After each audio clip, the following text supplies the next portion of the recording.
Good afternoon and welcome to episode number 27, believe it or not, of At Your Service with Haber and Martinez. Today we are joined by our special guest, TikTok lawyer Mark. That's LAWYERMARC. And we are talking today, our topic is Pullease, bad cop, no donut. What does that mean? Well, I'll tell you what it means in a moment. First, let me run this very short video clip. Andres, if you would. And once you guys see the video clip, then I'll explain what it is that we're going to be talking about today. Go ahead, Andres.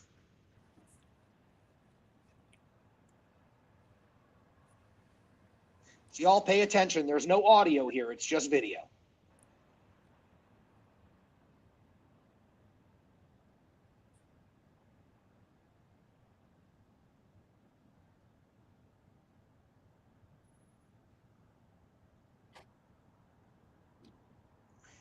What you guys just saw is an actual video of a scene that occurred back in November of last year, right here in Sunrise, Florida, in Broward County.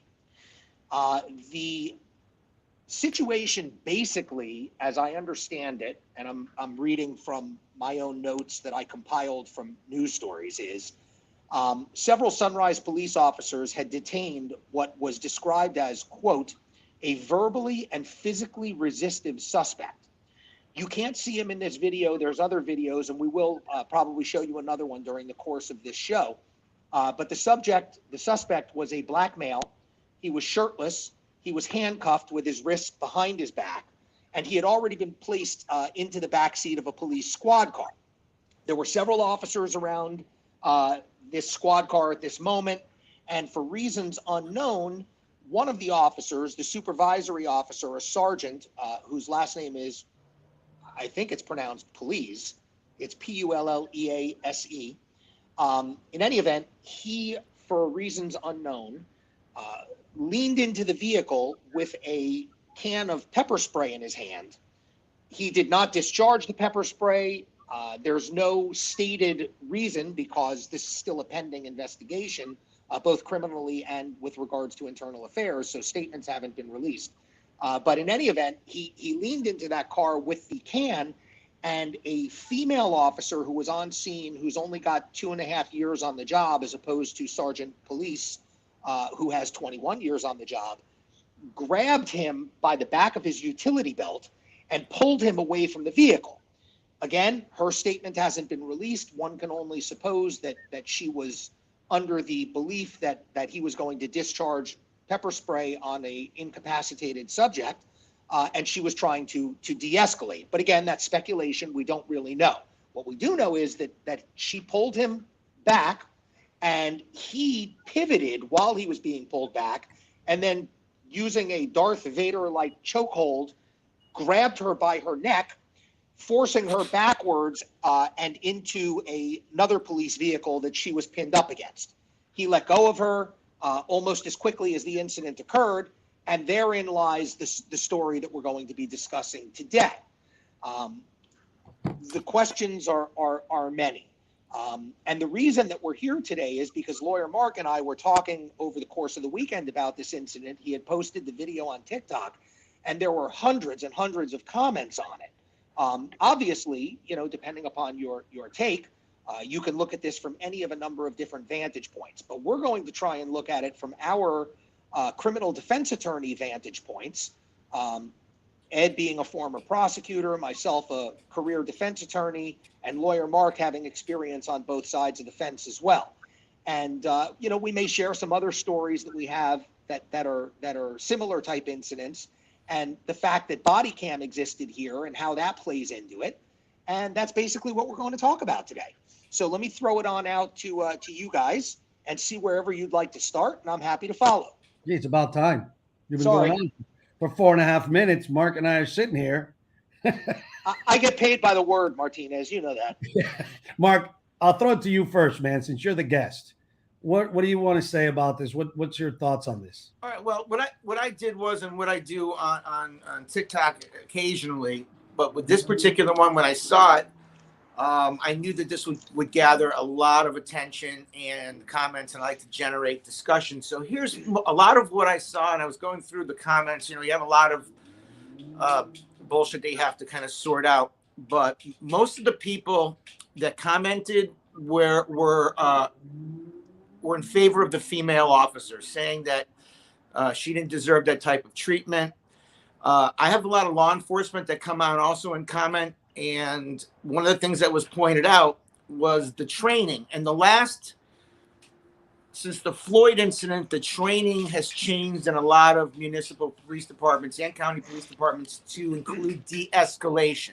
Right. And what I mean by that is, so your listeners can understand, when I use de-escalation, I'm sure you guys will, define it the same way, is that they're teaching police officers to intervene when they believe that a subject is in jeopardy of someone who is already restrained. Mike talked about this video that you showed. The one that I have on TikTok shows the actual subject in the back seat, no shirt on, hands behind his back. From the camera of one of the officers looking into that, and from what I saw, he was no threat. So unless there's anybody that can tell me that the subject was a threat at the time, from what I saw, there was no threat. Well, let me stop you right there, because I think the reason, you bring up an interesting point. What happened with Floyd, one of the biggest criticisms, and from myself as well, and I think from a lot of people justifiably, is that there were 4 cops there that saw what was going on, and nobody. None of them did anything. And they all of them got in trouble for it as well. So I wholeheartedly could see that departments are doing this, and I think it's the right thing to do. I mean, there's an issue that Mike and I were talking about, and you remember this, Mark, when you were there. Let me finish. It's not as bad as a lot of people think, but there definitely is a camaraderie between the Blue, right? There's definitely a situation in law enforcement where they are comrades. They feel like it's them against the rest of the world. And in a way, it's a little more, I think, personally, Mark, you work with cops like I did as a prosecutor. I think it's worse than if we're friends, but I think it's similar to like you and myself and Mike. If Mike, let's say, was in open court and he was about to do something that you knew would probably take his bar license from him, he's your friend. So you might hesitate because you're like, oh man, I don't want to grab Mike and pull him away from the podium, but I got to because he's about to do something really stupid. And then eventually you might go up and grab him. Whereas I think in law enforcement, they think the same thing, but there's a little extra to them where they go, no, I don't want to get involved because this guy's my boy and I don't need trouble. And then if I need a backup, and then I'll have problems in the department. And I think it goes further. So I think they really made it an effort with law enforcement today to say, listen, blue wall or no, you better stop something if you see something wrong is happening. And I think that's why this officer did that, coupled with the fact that there's cameras. That's my other opinion. I think the cameras, the video, the body-worn cameras play a big part in what these officers are thinking when they see another officer act like an idiot and they're standing around and they know they're going to be called out just like the Floyd officers were. What do you think? What do you guys think? I think body-worn camera is the best thing that's happened to both citizens and law enforcement in years. It protects everybody to the extent that it confirms what happened without questioning what happened. Now, unfortunately, like Mark said, there's another video that we haven't shown yet, at least one other video that has been released that shows other aspects of it, different angles. And then there are more videos that we haven't seen yet. For instance, we haven't seen the body-worn video of the female officer or of the sergeant himself. And those will tell a tale. And then there's also we can't hear what they're saying. That's another huge issue, is that there's no audio. So not having audio and not having all the angles, and then also, of course, not having all the witness statements, what did they see? What did they perceive? Why did they think they thought what they thought? Why did they do what they did? All of that's going to come out in the wash because A, there's an internal affairs investigation. Right now, the sergeant is on desk duty. He is not on the streets pending that investigation. And 2, there's a criminal investigation by the state attorney's office in Broward County. There should be. Well, there is. Just because he's a cop, he can't attack someone or assault someone. Mark, can I ask you a question? When you were at the state, I came into the state attorney's office just after most police departments got rid of their dash cams on DUIs. The only one at the time when I was at the state attorney's office in county court was Pinecrest. When you were there more officers that used not the body ones, but the dashboard cameras for DUIs?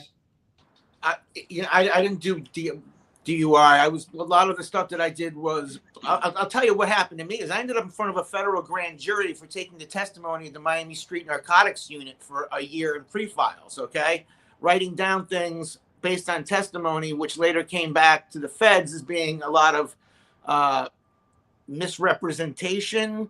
You're being kind. You're being way too polite, brother. You don't have to be polite. Say it. They fucking lied.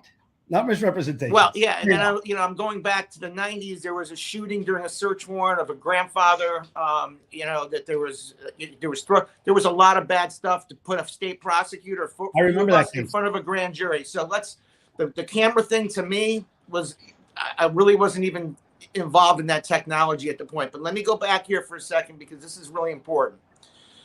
And you guys touched on it. Was she pulling that sergeant away for the benefit of her sergeant?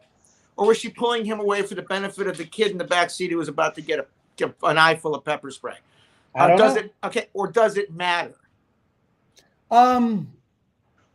Good question. That's a good question. I think if she's the only one pulling him away, and there are a lot. I mean, this is Sunrise Police Department's west of me, about 25 minutes by Weston. They all respond to a call. Okay, that's just how it is. It's a very little area there. Sawgrass Mills is out there.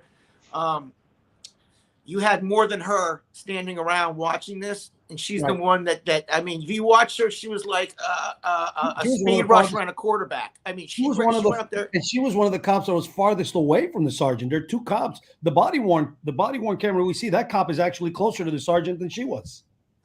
Yeah, and there were more officers there. So my question is she the only one that received de-escalation training? Oh, hell no.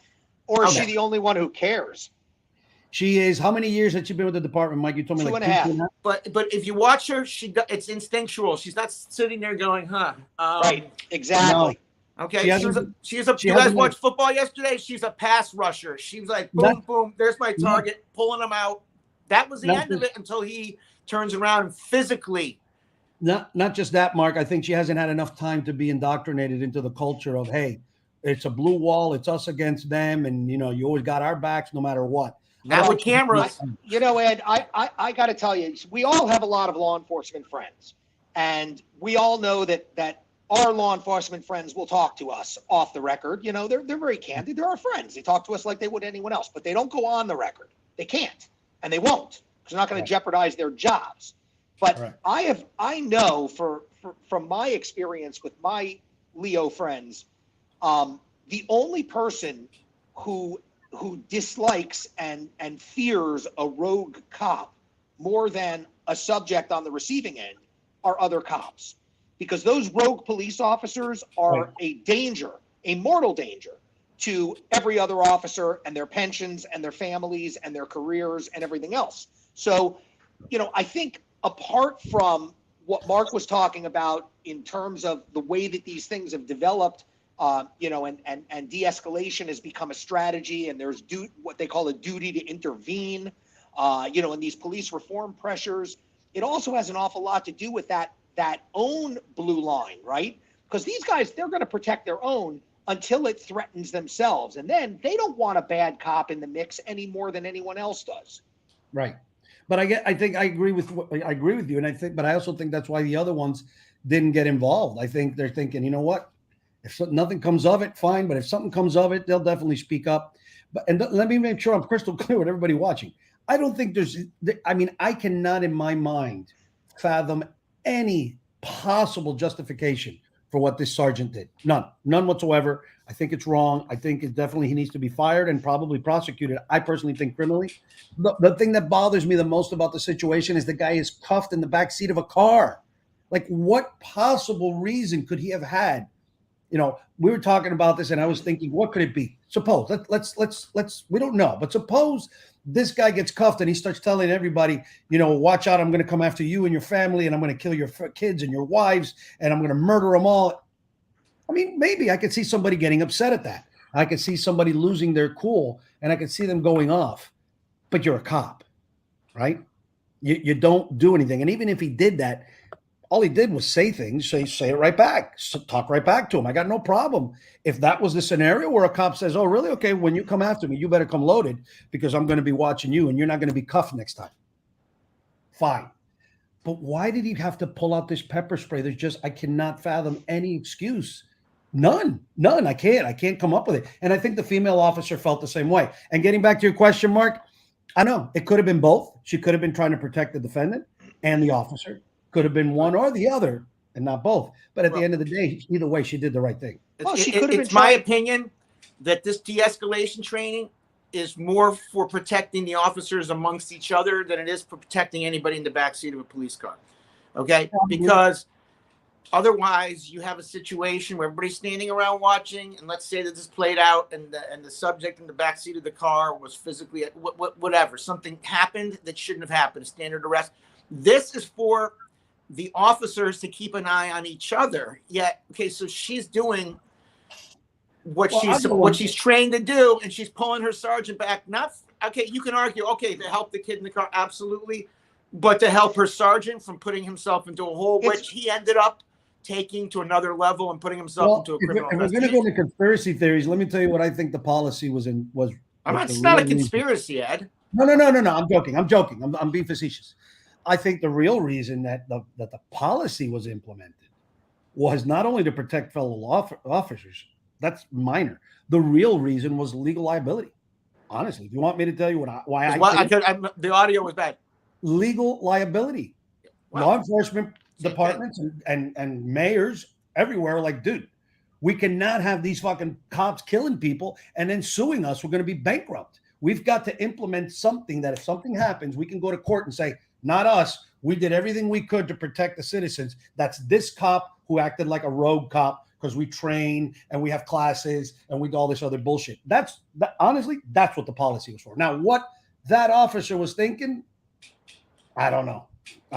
Could have been what you said. But I really think the policy was, they don't give a shit about cops. Right. Well, I know, Mike, we talked about the breakdown of the video last night, and after the sergeant turns around and does the Darth Vader on the female officer and pushes her back significantly, hand on the throat, physically pushing her. I mean, right, the guy's got 100 pounds. He walks away. He doesn't go back to the arrest. He walks away to what looks like to be his patrol car, and he turns around and he says something. Right. Okay, so if you watch it through, you watch his actions. He does that. He walks away. He turns around. He says something. What is going on there?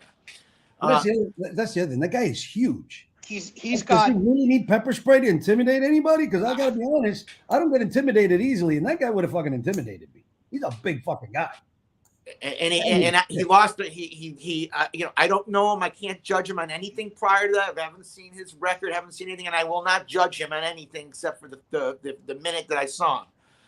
I don't know what he's done, but in that particular situation, he lost his head. He is a sergeant. He's in front of his own people. Yep. One of his own, officers tried to pull him out of it. Was he embarrassed because he turned around and it was this little, 5'3" officer doing that? I don't know. But his statement, he's going to have to come up with some explanations there. Otherwise, he's going to end up with a battery charge. Now, here's the other issue, Ed. Let's say you and Mike, you represent the female officer, right? She's the state attorney's office takes her statement. You're now a victim, and the sergeant is now a defendant, and you represent the victim here to make sure that she's treated correctly through the system, as all three of us do. What do you do?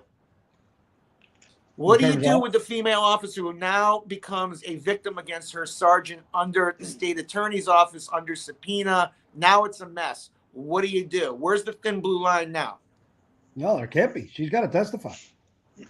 And I would think in this situation, honestly, I go back. I agree with Mike. I think most of the cops that I know, the officers that I speak to that are friends of mine, because they're good cops. I'm not saying they're perfect. I don't know if they've ever done anything wrong or not, but I can tell you that I know them personally, and their heart is in the right place.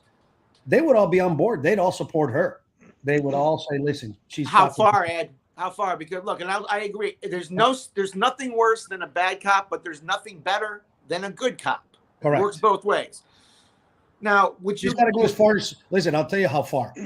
Go far. What would you advise her to leave the department and to sue him in the department and because of the damage that it's going to be done to her reputation? What if she goes in the locker room now and no one wants to talk to her and it becomes the old school treatment of an officer? You know how that works. She's going to have to go full Serpico. And I don't know. I mean, that depends on her whether she can afford to quit. For those listening that are younger that don't know who Serpico is in New York City, look it up. Google it. Okay? Because I'm sick and tired of them saying shit. Listen, I'm sick and tired of young people saying shit that we don't understand because it's some new term or some new shit. And they make fun of us and say we're old. So guess what? I'm not telling them shit anymore. You know what? You don't understand the reference? Look it up. Like you make me look up when LOL came out and TTYL, and I don't know what any of that shit means. I had to look it up. So, yeah, I think she's going to go check your calendar. It's 2022. You're going to have to bring it up a little bit here. Oh, you're going to have to. But Serpico needs to be in everybody's vocabulary. What I'm thinking is, I'm thinking at this point, maybe we ought to roll the other video. It's a little bit longer. It's about 3.5 minutes, but it's also got some commentary on it. It'll give us a little more fodder. And it shows different angles, including the angle that Mark was talking about of the subject in the car physically so you can see him. By the way, before we show the video, Mike, do we know what they charged the defendant? No, I don't. No. And you know what else, guys? It's important is that this was leaked. This whole thing did not come out when it came out. This was done. If you look at the time of the video, it's November of 2021. Okay, now this got leaked out of the Sunrise Police Department. This just came out a couple days ago. Why does it have to be leaked? Well, I mean, listen, Mark, you were a prosecutor. Again, I'm not going to judge. I'm throwing this out to your audience. You and I know why it does. Okay. Well, no, and I'm being what I believe honestly could be a justifiable reason. A lot of times when you're investigating a case, you don't need people, outside the media. But isn't it discovery, Ed? And isn't that discovery for that kid's case? They had to give it to the defense attorney, sure, but only if they charged him. Only if they charged. Actually, we'll talk about. Let's hold off on that for a minute because civil. We'll get into. I want to talk about that, but let me, Andres, go ahead and roll that other video. I want the folks to see the commentary because there's some commentary from the chief of police. There's some commentary from the police union representative, and there's some commentary from the public defender's office, as well as another angle of body cam footage. Andres, could you roll that? Full credit to Channel 7. Thank you, Channel 7. WSVN. This story reported first on 7 tonight. A police sergeant is under investigation related to this chaotic confrontation with a fellow officer. Tonight, that sergeant isn't the only one of the department who's under fire. As Night Team's Karen Hensel reports, now the police chief is also feeling the heat.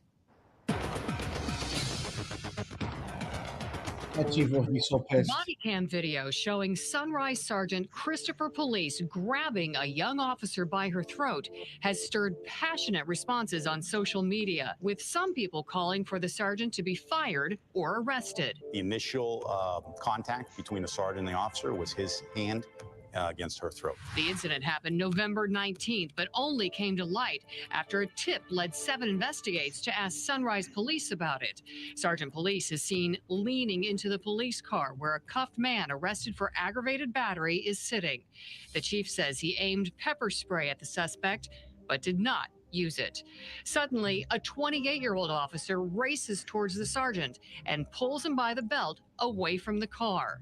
He then grabs the officer by the throat and pushes her against a patrol car.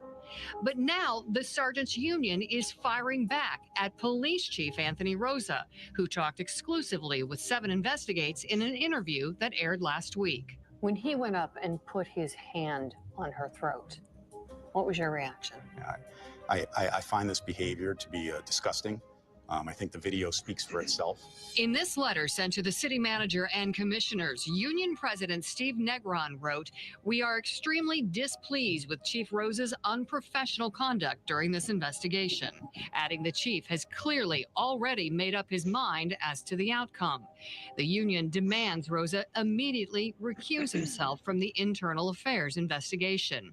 And they take issue with this statement. This officer intervening and stopping a situation from getting any worse is a direct reflection of the training that we do with the police department. Sunrise has a policy requiring officers intervene if they see another using excessive force, but the union claims officers have received no training on that policy. The chief is also taking heat from Broward's public defender, who says the investigation is not moving fast enough.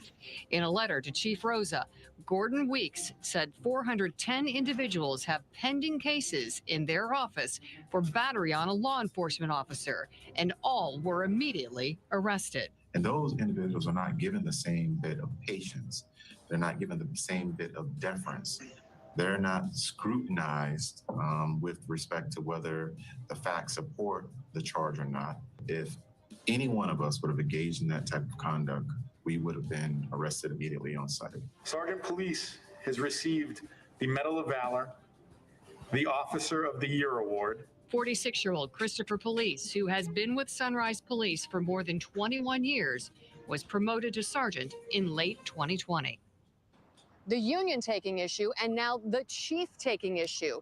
Late today, the chief released this 2.5-page response letter to that union letter, which he called at best inaccurate and at worst seemingly less than honest. He also goes on to say that they did in 2021 receive direct and specific training regarding de-escalation and their duty to intervene during a class. In Sunrise, Karen Hensel, 7 News, Night Team.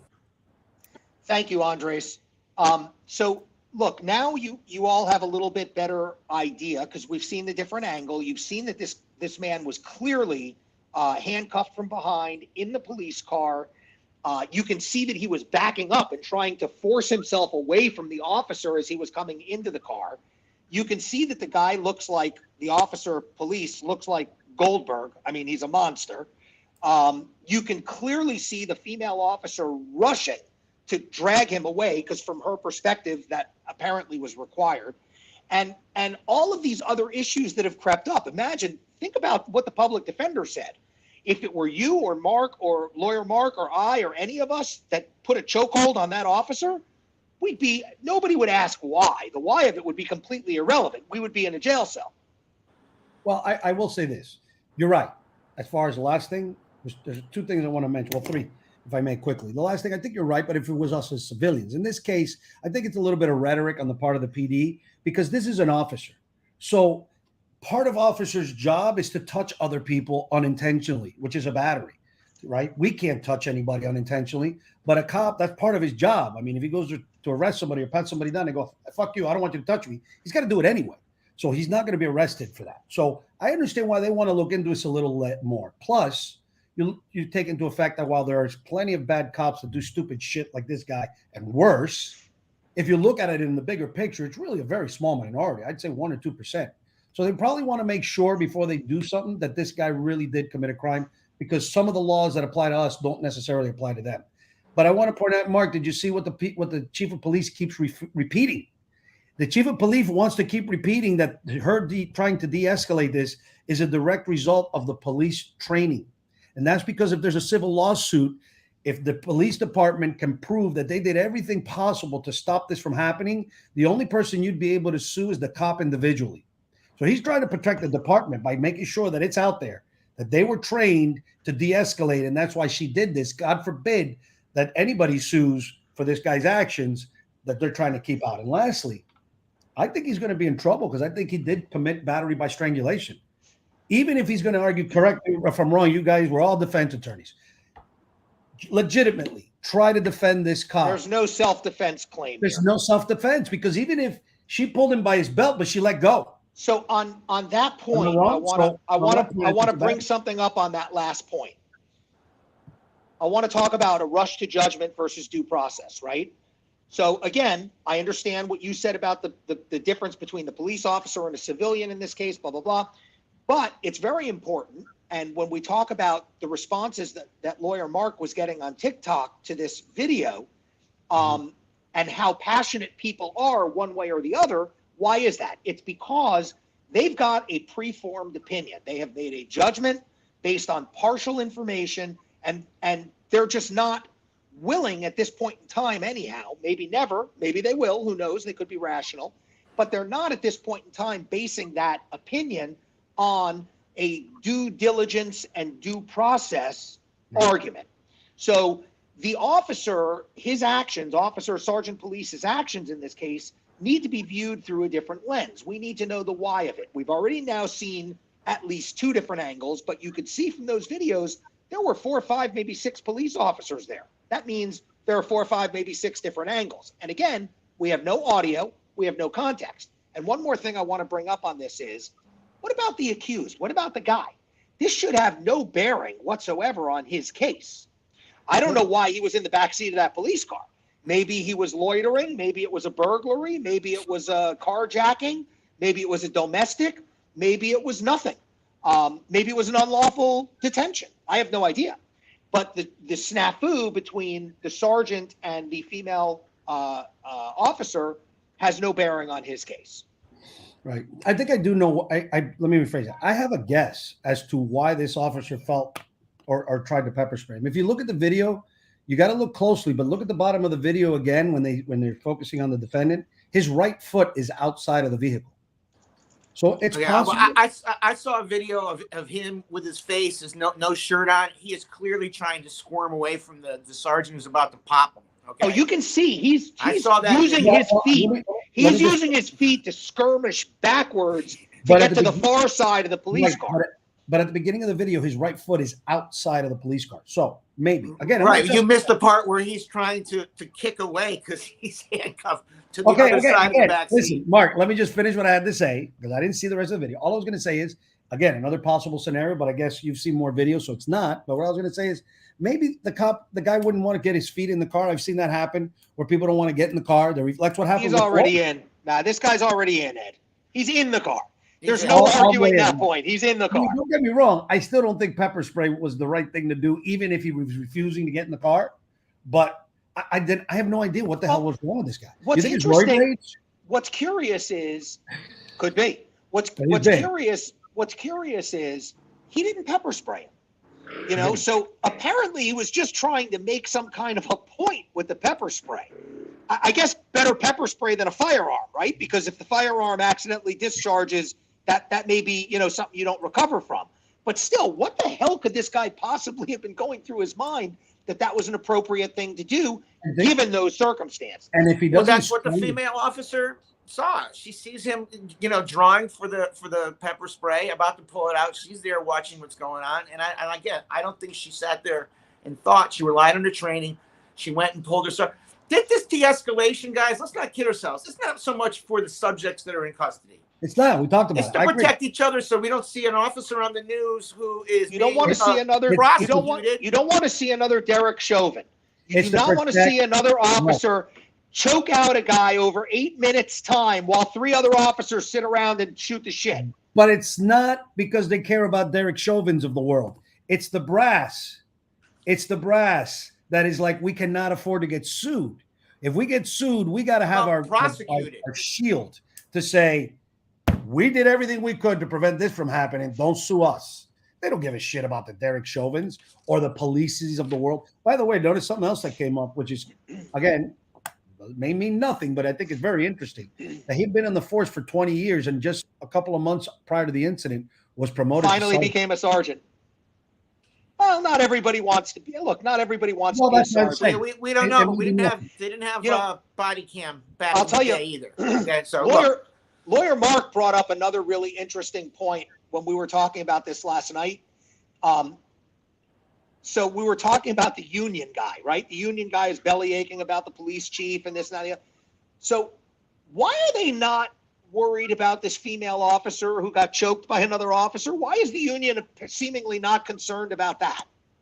Who's looking out for her? Well, I'm just going by some comments here from my page, and you have a significant amount of comments or questions asking, would he have done this to a male officer?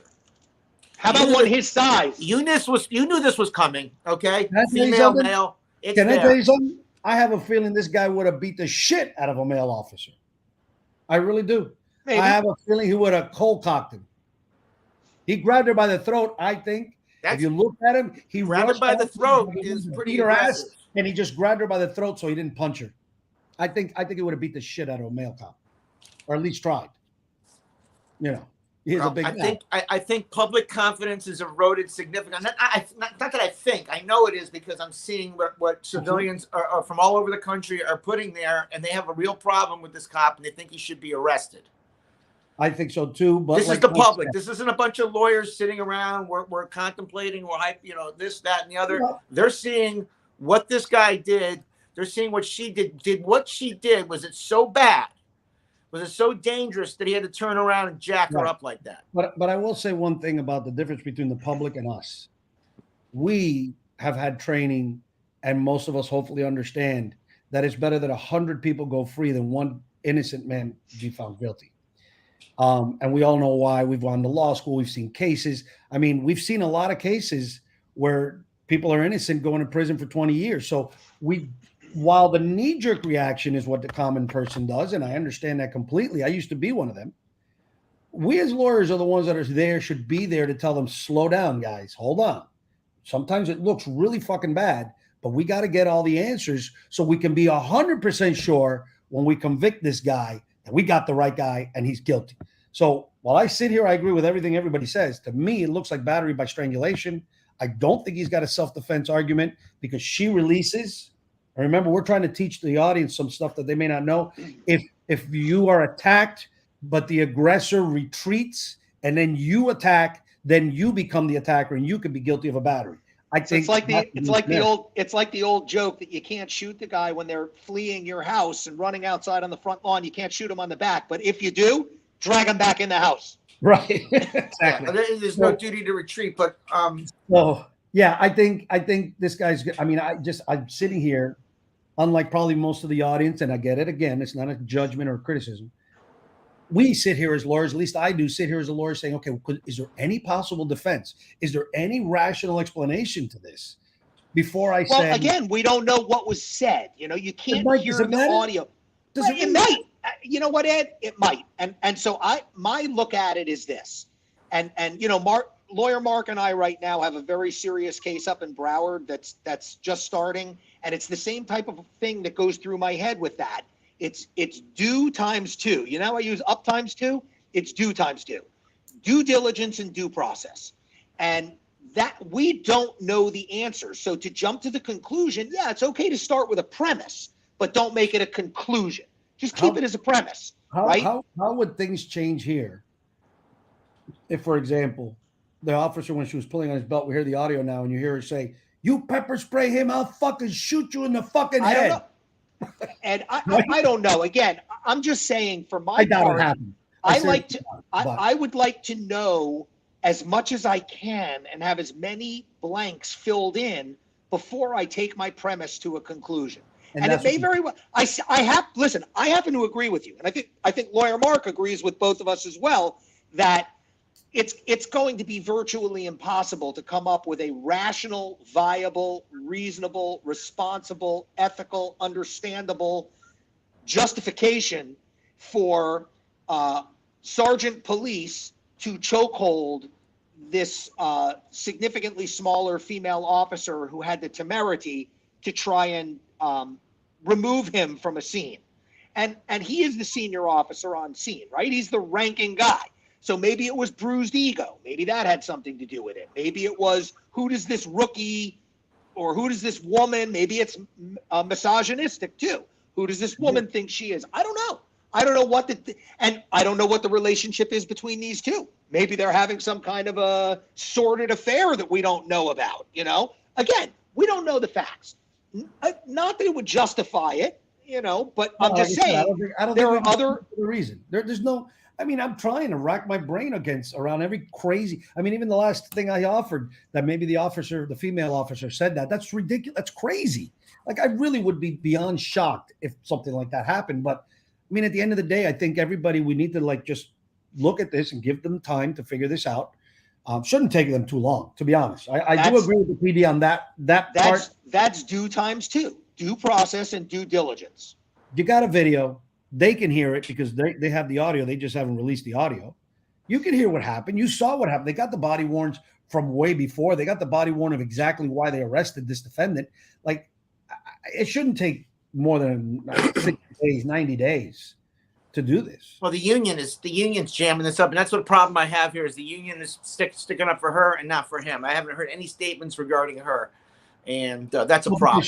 Why? Because the union, again, we're going to talk reality of life here.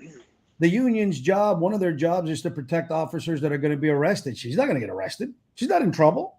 Nothing going to happen to her. So their job is to be able to sell the union when they sell the union dues. Hey, remember what we did for police? How are they going to get cops to give them union dues? They go, hey, remember how we patted this female officer on the back and we told her nice job? That's why they don't give a shit. I'm telling you, they don't. All you've got to do in life is pretty much 99% of the time is follow the money. Follow the money. The policy is to prevent the departments from getting sued, not to prevent officers from going to prison. If you came out with a Florida statute tomorrow that said no police department can ever be civilly sued for any action by an officer, regardless, under any circumstances, they wouldn't give a shit about the training. They wouldn't spend money on the training. That's my opinion, and I've been in the belly of the beast. Well, that's qualified immunity, and that's a real problem these days. But the public has a problem with it. Yeah, they do. The public has a problem with this video. The public has a problem with officers being treated completely different from committing crimes on video, even though it's another officer. The public has a problem with not hearing from her. What's her side of the story? Is she being muzzled? And if she's being muzzled, who is she being muzzled by? Now, if it's her own attorney, I get it, but we don't know. This had to be leaked, by the way. This whole thing we're talking about right here, Sunrise, everybody would have liked to have this swept right under the carpet. And for sure. You can't do it these days. Right. No, it's turned into a complete shit show. I mean, look, the chief is under attack, and he had nothing to do with this. He just made an observation. He must be so pissed at this police guy. He must be like, what the fuck did this guy get me into? He said so. He basically said that, you know? Yeah. I mean. Yeah, well, I mean, his exact quote. The other thing is that people credited that chief for not just sitting on the fence and wait for the investigation. That chief came out and was pretty damn clear about how he felt about the whole situation. His quote, and about his officer of the year, by the way. His exact quote, just to repeat it, because when the investigative reporter, thank you again, Channel 7, thank you, Karen Hensel said, quote, when he went up and put his hand on her throat, what was your reaction? To which the chief, Rosa, replied, quote, I find this behavior to be disgusting. I think the video speaks for itself. That was his reaction. Yeah. And I think that mirrors the reaction of most people who saw it. And you know, going back to one thing you said, Mark, you know, I don't want anybody that's watching to think that I have rose-colored glasses. I know that there are cops out there that are assholes. I have had run-ins myself. One day, I don't even know if an hour would be long enough, Michael, for me to tell the stories of how many times I've had run-in with asshole cops over traffic violations, and I have fucking laid into them. I have laid into them. I don't suggest any of you do it because I know certain things that you don't, which tips them off, and it makes them nervous. It scares them. Plus, the truth is, Ed, you know, a night in jail is like a weekend at the Four Seasons. You know, for most of us, that night in jail is like the Four Seasons for you. Well, it is for me, and it wouldn't be anything new anyway. But the point is, I say things to them that gets them to behave and de-escalate terms like, you know, I know what's in your SOPs and you can't do this, or, you know, what are you going to 39 me? Those are police code, signal 400s. I throw out some police code so they get nervous, but trust me, I lay into them and I've cursed at them, and there's plenty of witnesses who would tell you. And the reason I do it, Michael and Mark, is because of what you said. Because there's so many people out there that feel powerless. They feel impotent because they know if they fucking give a cop shit back when he's an asshole, that they're probably going to end up spending the night in jail because there may not be body worns or whatever. Well, you know, and I want them to know you have somebody who has been able to do it for you. I'm not the only one; others as well. Some people can give it back to them, and we do. You know the age-old police adage: you might beat the rap, but you won't beat the ride. Right. I have been able to because of, again, and the other thing is this too. I don't do it when a cop pulls me over. Like I had a cop pull me over once, and he said I had two busted taillights. I didn't even get out of the car to check because it doesn't matter. Okay, if I had busted taillights, I had busted taillights. Like, what's the point of arguing that? So, but he escalated it. I gave him my license and my registration. I had it already, and he kept escalating, and he kept cursing at me. And he was like, I don't know what he was saying. And like at the third time he cursed him, I said, listen, just go give me a ticket. Give me 400 tickets if you want. And then he got stupid with me. I get that when we commit there are times when we do things wrong and it's our fault and we have to own up to it.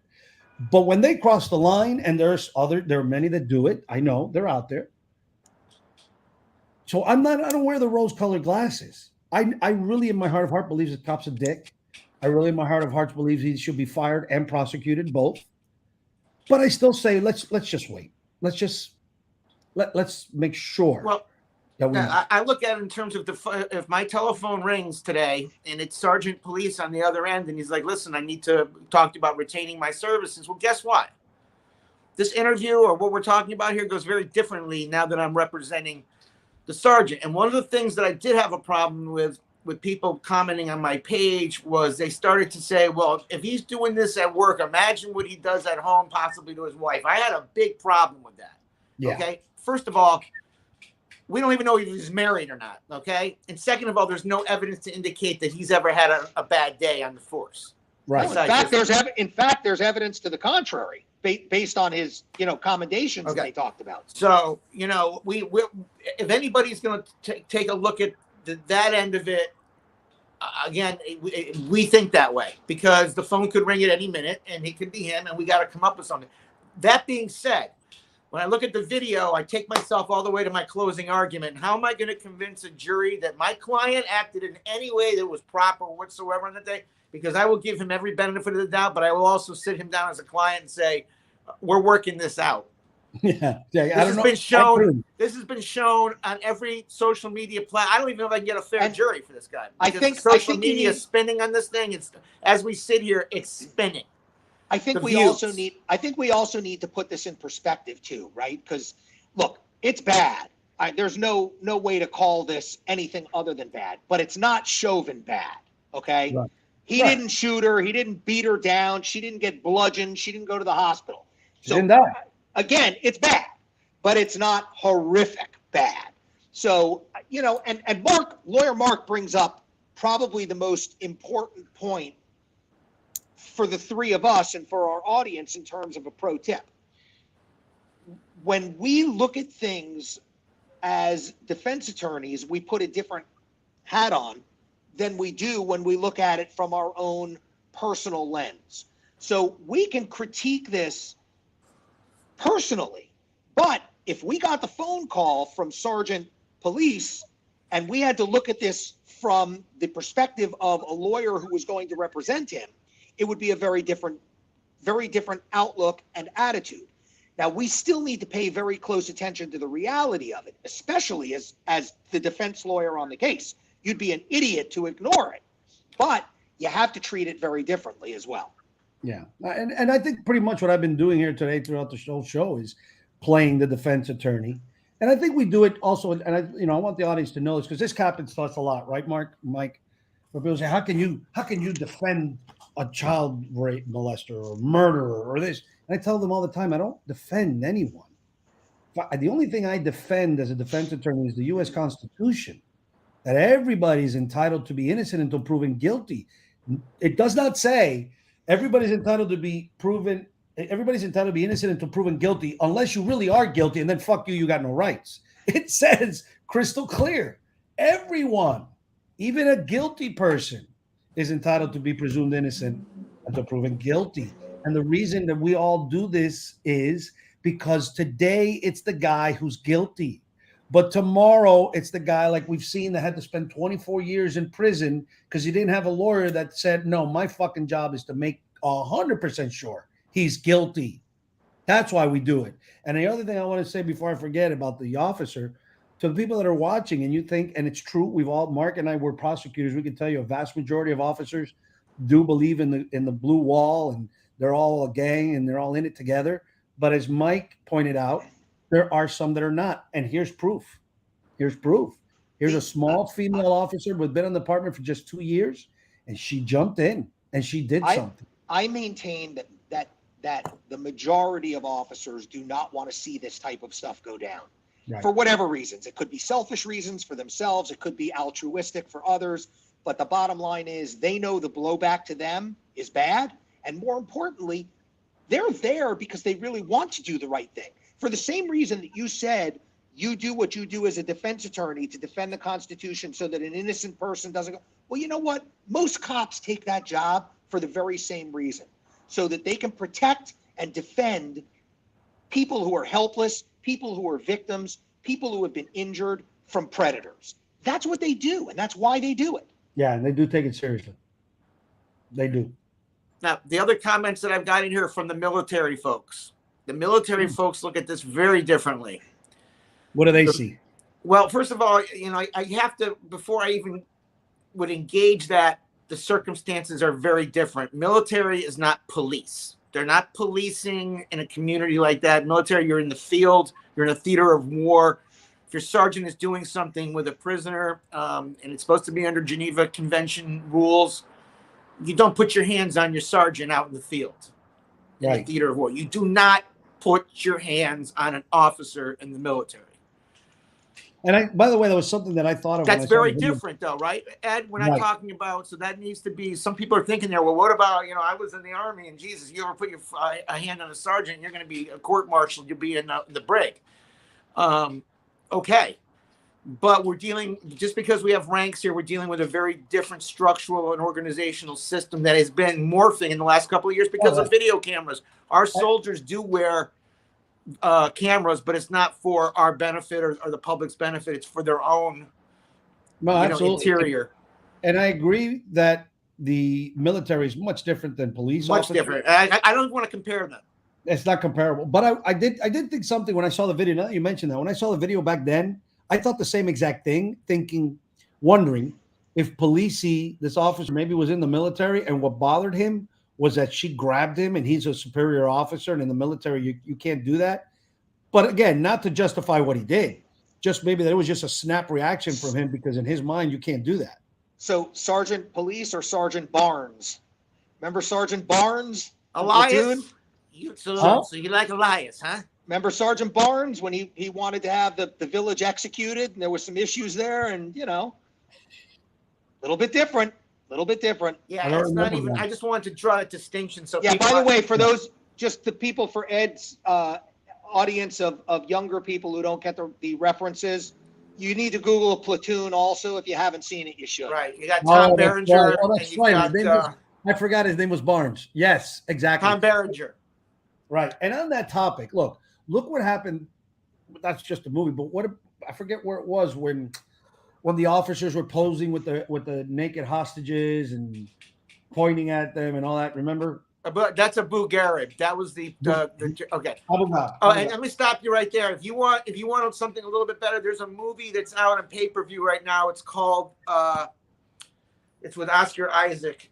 He is I like him. He's a gambler. It's a Scorsese movie. It's written by the guy that wrote Taxi Driver. Geez, I'm trying to think of it. And he went to prison for 10 years because he was a contractor at that prison. And who's the actor that played Elias, Mike, from Platoon? He's in this movie as a superior officer too. William Dafoe.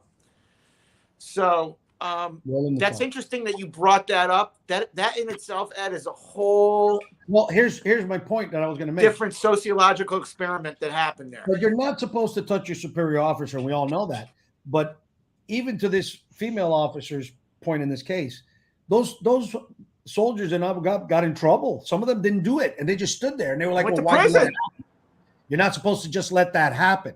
So, they could, these military guys on your TikTok, I understand what they're doing, and they're trying to point out a possibility, but hopefully they realize that just doesn't fly in this scenario.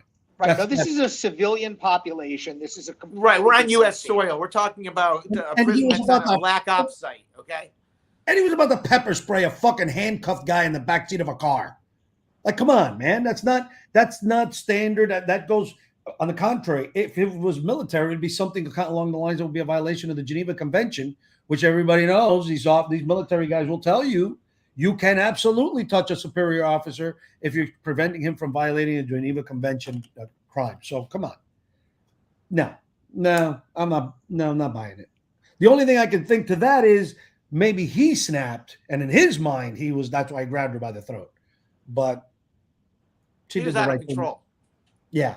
I want to see her. You know what? At the end of this, if there's anything that comes from this whole discussion with you guys, I want to see her body cam. Well, and listen to it. And I want to see his body cam because I want to see the facial expressions, and I want to see if there's any mouthing, any I can read any lips. The audio is clutch. But I want to see her face, and I want to see his face as this comes together. I think what happens when you get the audio Call me crazy. is you get a true perspective of what the scene really was. Because we can look at it, but then there's blanks, and so we're filling them in, and we're filling them in with our own biases and prejudices, and from the lens of our own particular prism. But when you listen to the audio and you watch the different angles, those gaps get filled in with facts, not with supposition. Yeah, I don't know. I think he's going to have no justification for a battery because even no matter what she did, look, if he did turn around and got in her face and was just yelling. Hey, is it a battery? Is it a battery on a Leo because he knows she's an officer? It has to be. Yes, it has to be. There's no so exception. It's a felony battery. There's no exception in the law. What's he going to claim? He didn't know she was a law enforcement officer. It's fucking superior. No, he's going to try. He's going to try and claim. Well, actually, she's actually a shitty cop. So I never really considered her a cop.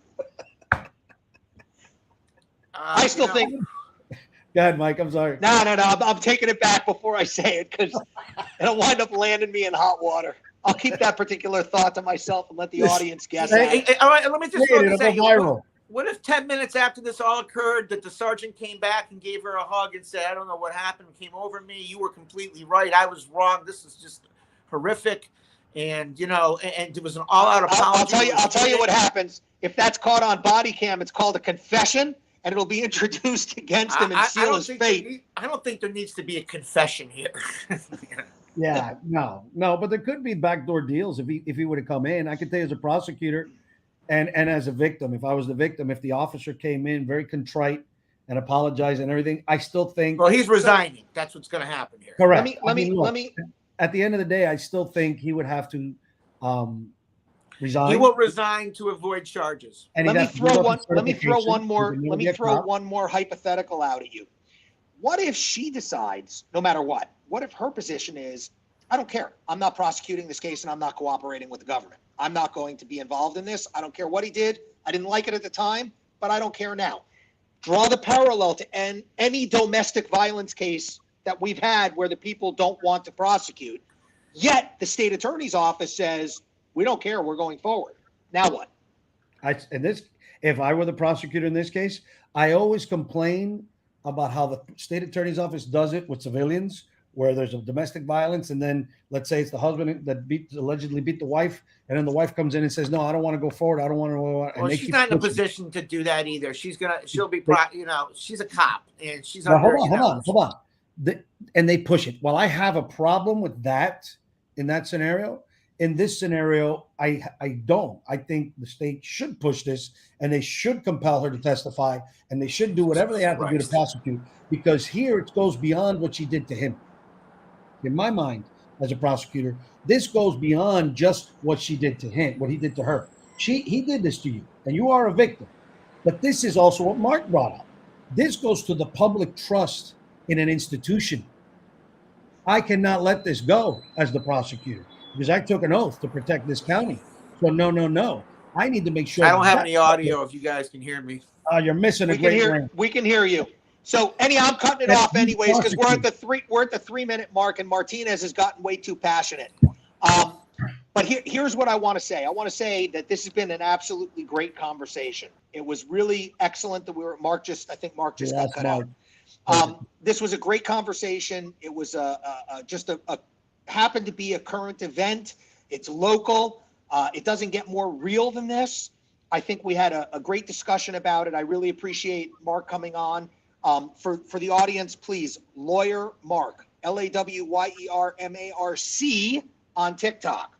I'm not on TikTok. He's on TikTok. So hop on his TikTok.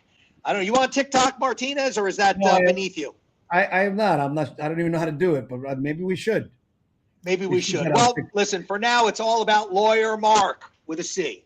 Thank Yeah, you guys absolutely. very much for watching our show. We really appreciate it. Andres, our producer, thank you for helping us with those videos. Channel 7, thank you. We did not usurp and unlawfully publish your video. It's your video. We were grateful for your video. We appreciate your reporting. You guys are the best. You're all I watch every All right, morning. we got it. We got it. You don't want to be sued for copyright infringement. Yeah, because then I have to hire Mark Stein, our former host, our former guest. Yes, exactly. Anyhow, we'll see you. Martinez, I think Martinez has a trial next week, possibly. So he may or may not be here, but I have a guest coming on next week. Hopefully, Martinez will be able to join us. If not, we'll carry on and sally forth without him. Yeah. And I'll tell you all about it when we come back. If I win. If I win, I'll tell everybody about it. If you don't get taken in on a contempt charge. Exactly. In the meantime, let me thank everyone for tuning in again. Thank you, Lawyer Mark with a C. Thank you, Ed Martinez with a Z. And we'll see you all next week when we look forward to being back at your service. Bye, everybody. Take care.